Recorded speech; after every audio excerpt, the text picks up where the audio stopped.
Hello everyone, Radhe Radhe. आज की video में मैं आपके साथ शेयर करूंगी कि कान्हा जी की छठी पूजा आप सरल तरीके से कैसे कर सकते हैं।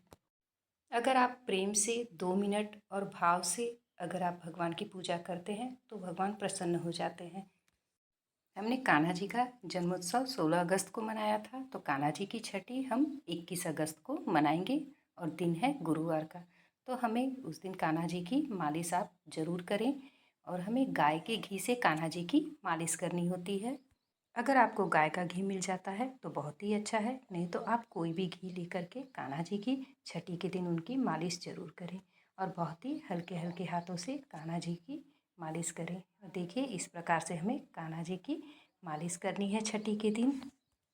वैसे तो जन्म से और छठी तक कान्हा जी की घी से मालिश करनी होती है, लेकिन आप अपनी समय के अनुसार कान्हा जी की मालिश कर सकते हैं। आप छठी की पूजा सुबह के भी समय कर सकते हैं। आप अपनी समय के अनुसार छठी की पूजा कर सकते हैं।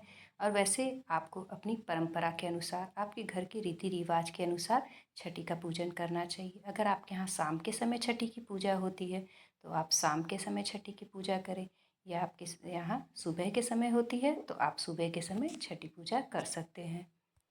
छठी पूजा के दिन लड्डू गोपाल को आपको गाय का दूध अगर मिल जाता है तो बहुत ही अच्छा है, नहीं तो आप कोई भी दूध ले सकते हैं। अगर आप 3 बार डुबकी मरवाते हैं दूध में कान्हा जी को तो बहुत ही अच्छा है। देखिए, घी लगाने पर हमने कान्हा जी को चांदी की पायल पहनाई है तो वो सरक के नीचे गिर गई है। अभी हम उन्हें फिर से पहना देंगे स्नान कराने के बाद। या आप अपनी सामर्थ्य के अनुसार आप इस तरीके से गाय के दूध से, गाय के कच्चे दूध से आप स्नान जरूर कराएं कान्हा जी का। आपको स्नान के लिए गाय का कच्चा दूध ही लेना है, या आपको नहीं मिल पाता है तो आप कोई भी दूध ले सकते हैं। उसके बाद हम शुद्ध जल से अच्छी तरीके से स्नान करा देंगे और हम उनके अच्छी तरीके से उनका अंग पोषण करेंगे। और देखिए, हमने कान्हा जी का अंग पोषण कर दिया है। और छठी के दिन कान्हा जी को पीले वस्त्र पहनाए जाते हैं। हमारे यहाँ वैसे तो पीले कलर के ही वस्त्र पहनाए जाते हैं। अगर आपके पास नहीं है तो आप कोई भी कलर की पोशाक कान्हा जी को धारण करा सकते हैं।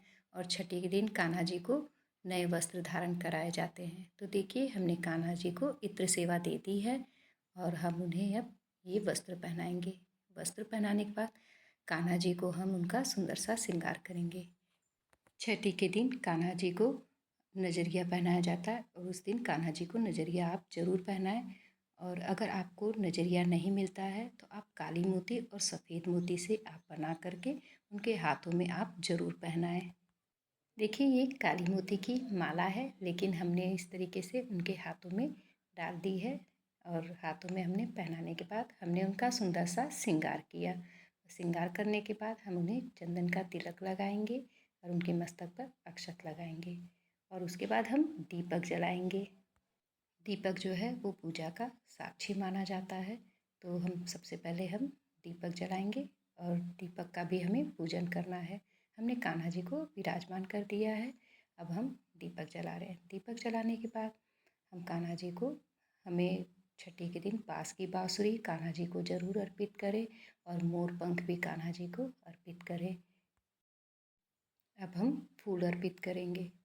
फूल अर्पित करने के बाद देखिए, हमें साथ में गाय का भी पूजा करनी चाहिए, क्योंकि कान्हा जी को गाय बहुत अति प्रिय होती है।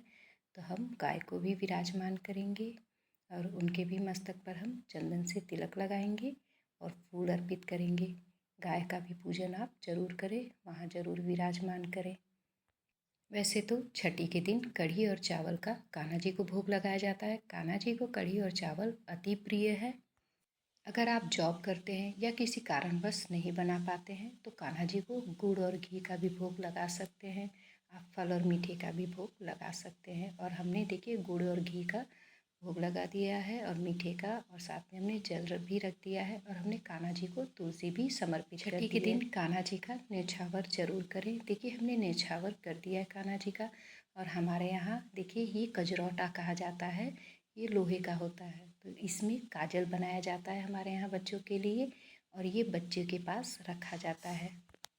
और छठी के दिन कान्हा जी के आँखों में काजल जरूर लगाएं और देखिए हमने ये चम्मच ले लिया है। आप नया चम्मच भी ले सकते हैं या आप कान्हा जी का भी चम्मच ले सकते हैं। और इस तरीके से हमने दीपक के ऊपर रख दिया। इस तरीके से काला काला उसमें हो गया है। और हम थोड़ा सा घी लगा करके और ठंडा करके कान्हा जी के आँखों में, उनके पैरों में, हाथों में और कानों के पीछे कान्हा जी को हम लगाएंगे। और ये प्रसाद रूप में आप अपने घर परिवार के हर एक सदस्य लगा सकते हैं। आप अपने बच्चे को आप ज़रूर ये काजल लगाएं।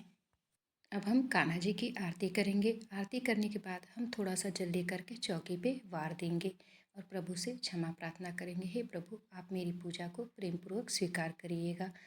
और कुछ देर के बाद हम कान्हा जी को झूला झुलाएंगे। कान्हा जी को छठी के दिन झूला अवश्य झुलाएं। तो फ्रेंड्स, आप इस सरल विधि से कान्हा जी की छठी की पूजा कर सकते हैं। आपको कान्हा जी की छठी की पूजा की ये सरल विधि थोड़ी भी आपके लिए यूज़फुल हो तो आप प्लीज़ मेरे चैनल को ज़रूर लाइक करिएगा। आप सभी को राधे राधे, जय श्री कृष्णा।